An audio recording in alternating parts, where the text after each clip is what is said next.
હરેશભાઈ સુખાભાઈ ભંડાણીયા. શું બનાવ બન્યો તો કાલ સાંજે તમારા ઘરે? ચોરી થઈ છે. કાલ સાંજે તમે ક્યાં ગયા હતા?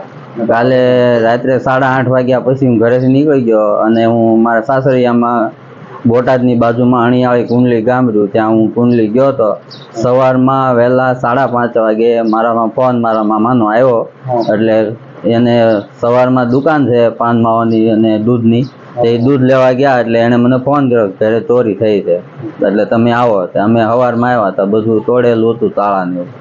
અંદાજે કેટલાક રૂપિયા હતા ને શું શું ઘરાણું હતું તેના વિશે? અંદાજે 2 સોનાની બુટી નાની મોટી અને 10 સોનાના મોતી હતા અને 2 સોનાની વીંટી હતી, 1 ચાંદીની વીંટી હતી અને એક બીજી ફર્યું વાળી બુટી હતી. અને રોકડ રૂપિયા કેટલા હતા?